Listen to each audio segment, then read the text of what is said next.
It's 67 words long, it's 100 years old, and it changed the course of history for the Middle East and the Jewish people. The Balfour Declaration, the expression of the British government's support for a Jewish home in Palestine, was sent by British Foreign Secretary Arthur Balfour to the second Lord Rothschild. I'm here in Buckinghamshire at Waddesdon Manor to speak with the fourth Lord Rothschild about the Balfour Declaration, what it means for Britain, for the Jewish people and the Rothschild family. The Foreign Office, November the 2nd, 1917. Dear Lord Rothschild, I have much pleasure in conveying to you, on behalf of His Majesty's Government, the following declaration of sympathy with Jewish Zionist aspirations, which has been submitted to and approved by the Cabinet. So it's possibly the most famous letter in modern Jewish history, and it begins with three words: Dear Lord Rothschild. Why was it that this letter was sent by the Foreign Secretary to your great-uncle Walter? It's an interesting question because he was really interested in ornithology, although he became interested in Zionism. I think the reason was this, that it was primarily a movement from Eastern Europe, but they didn't clarify who was in charge of that movement. And in addition, it was, after all, in Great Britain. So they felt that the Rothschild family should be the one to whom it was addressed. And Walter was Lord Rothschild, and he was a Zionist. And those really are the background reasons. So Walter received the Balfour Declaration, and I have a copy here. And I wonder if I could possibly ask you to read it for us. Yes, indeed. Yeah. I'm going to put on my spectacles to make sure I read it accurately. His Majesty's Government view with favour the establishment of Palestine as a national home for the Jewish people, and will use their best endeavours to facilitate the achievement of this object, it being clearly understood that nothing shall be done which may prejudice the civil and religious rights of existing non-Jewish communities in Palestine, or the rights and political status enjoyed by Jews in any other country. I should be grateful if you would bring this declaration to the knowledge of the Zionist Federation. Yours, Arthur Balfour.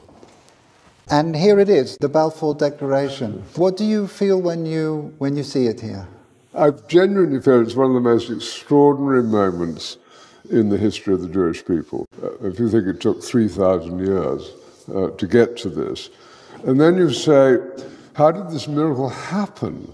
It's the most incredible piece of opportunism. I mean, if you think you had an impoverished would-be scientist, Chaim Weizmann, who somehow gets to England, meets a few people, including members of my family, seduces them. He has such great charm and conviction.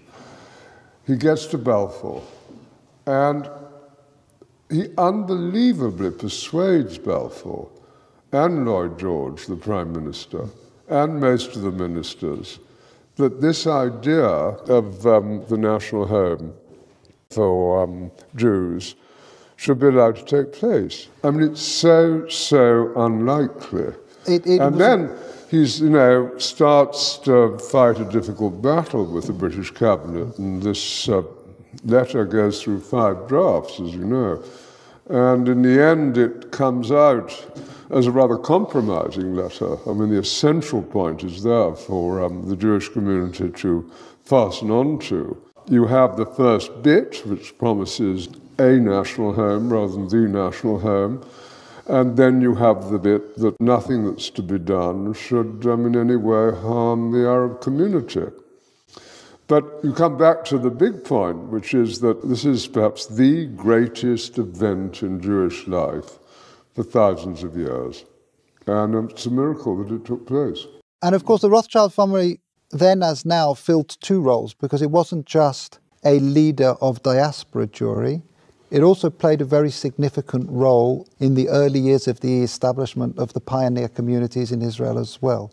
There were two branches of the Rothschild family primarily concerned. One in France through Baron Edmond de Rothschild, who was the one who responded to the Russian programs of the 1880s. In England, there was a divide. Some of the Rothschilds, in particular Baron Edmond's son, James, known as Jimmy, had come from France, partly because of the Dreyfus case and his horror about what had happened, to live in England. He was educated at Cambridge University. And he married an English girl, Mrs. James de Rothschild, and she became a leader at a very young age. She was only 17 when she started writing to Weizmann and introducing him to the British establishment. Other Rothschilds felt it was better to be assimilated into English life, and although they retained their interest in Judaism and Jewish life, they didn't think it was a good thing that this national home should be established in Israel. So it was something that divided my family, as with many other families. I wonder, as somebody who moves in the highest echelons of British society and is very close to Israel, whether you in your life feel a tension between concern for Israel and loyalty to Britain? No, I don't personally feel that. I mean, I've been completely committed to Israel since the early 1960s and have been there every year since. So I don't feel that conflict, but I, of course, feel huge loyalty to Great Britain. Just tell us a little bit more about Walter, the second Lord Rothschild, because he was an unusual and colourful character. He was a deeply eccentric man, but from a very early age his passion was collecting. He rode about Tring Park on a giant tortoise. He had a zebra carriage. A carriage pulled by zebras? Yes. He collected on a massive scale birds, insects, fleas, it was butterflies. The largest single collection created by a single individual. I think that's true. I think certainly in Great Britain, I think probably anywhere, he was the greatest collector of ornithological material. His niece, Miriam, writes that for 2 years, as one of his eccentricities, he didn't open any of the letters that were sent to him and stuffed them away into wicker baskets. And it does make you wonder what would have happened if the Balfour Declaration, the letter had been one of those letters that he'd actually, yes, stuffed. That's true. At that stage, and it's very difficult to quite understand why, he had taken a deep interest in what was happening about the possible Balfour Declaration. So maybe those letters would have got to the top of his pile. I just want to revisit for a moment your cousin Dorothy, who you mentioned, who at an extraordinarily young age, still in her teens, played such a critical role as a go-between and a facilitator for Chaim Weizmann. Can you say a little bit about that? Well, she married my cousin Jimmy when she was 17. So this is your cousin Dorothy, Dolly. Yep, Mrs. James de Rothschild. And from her teenage years onwards, she was a major supporter of Israel, wasn't she? Major supporter. I mean, she worshipped her husband, who'd been deeply committed, son of Baron Edmond. It was due to him, I think, that she became interested. But once she became interested, she became passionately interested. After his death, she became even more committed. She just wanted to carry out his wishes and what he cared deeply about. And then she had her own personality, a deeply good human being who was quite unselfish. She devoted herself to this place, to Israel, and to a few friends, and had a wonderful life. And you can read letters from her to Weizmann and from Weizmann to her when she was only 17. And what she did which was crucially important, was to connect up Weizmann with the British establishment. I think she also trained him in how to deal. She helped educate how to and it's conduct himself. At that age, but she did sort of tell Weizmann, how to kind of integrate, how to insert himself into British establishment life, which he learned very quickly. So I'm here in the Waddesdon Manor archives, where there is a treasure trove of remarkable documents from the time of the Balfour Declaration. We have the correspondence here between the teenage Dorothy and her husband James, and it's really a love story. Here Dorothy is writing to James. She says, "Jimmy, I thought I would not like one day to pass without giving you a piece of news you have never heard before. I love you." But of course their correspondence wasn't just romantic correspondence. Here we have detailed letters describing her dealings with Zionist leaders, her advice and her suggestions regarding the conferences of the Zionist movement. And here we have a letter that the young Dorothy, still not 20, sent to Dr. Chaim Weizmann, where she's talking about the meetings that she's arranged for him. And as we've heard, she was helpful in training and preparing him to enter into the highest echelons of British society to advance the cause of the Zionist movement.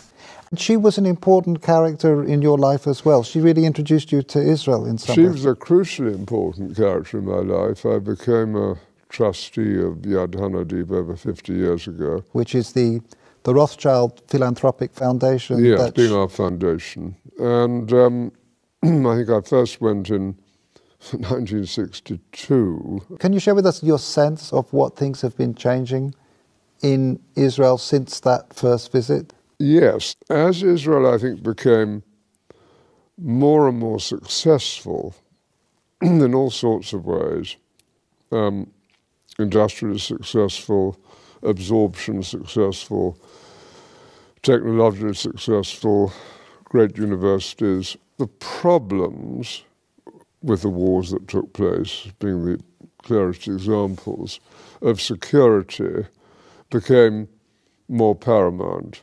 And so you did see a shift in Israel from kind of the liberal Western place that it had been in the early 60s to something of a very different character. And you also have a shift, of course, between communities in Israel. I mean, Israel is a patchwork of different immigrants from different countries. And you have the religious, you have the non-religious, you have a town like Tel Aviv, which is attractive to the kind of business community, to what I would call ordinary city life. And then you have Jerusalem, which remains a very religious city and full of conflict between Arab neighbors and itself. Those internal issues within the fabric of Israeli society are one of the main focuses of Yad Hanadiv. Can you mention just one or two of the projects that feel to you most significant? Yes, we do a great deal of work on education, a great deal of academic work. We keep going at Ramat Hanadiv, the garden where Baron Edmond was eventually buried. We're on the point of building the new National Library of Israel.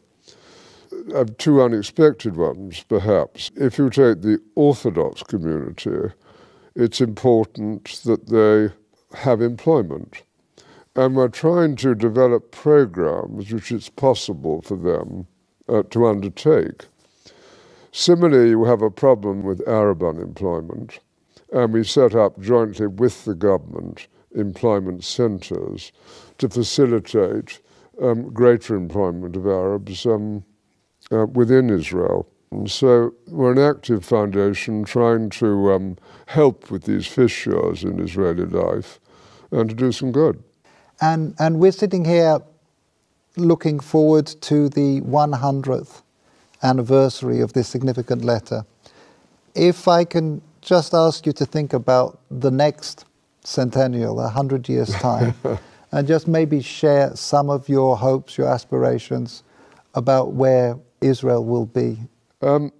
What does one hope for? One, of course, hopes for a peaceful relationship with Israel's neighbours, and that's going to be the most difficult matter of all to achieve. But even now you can see, with the disarray in the Middle East and the importance of relationships that Israel is developing, not only with Jordan, but also with Egypt and indeed with Saudi Arabia, even if they're not publicized because of the Sunni-Shiite war, there's hope. And I think if you take the need of Arab nations to have intelligence help, and if on the other hand you take compassion and generosity coming from Israel to Palestinian territories and its less fortunate neighbors, there are grounds for optimism, and I am an optimist. Lord Rothschild, thank you very much indeed. No, thank you.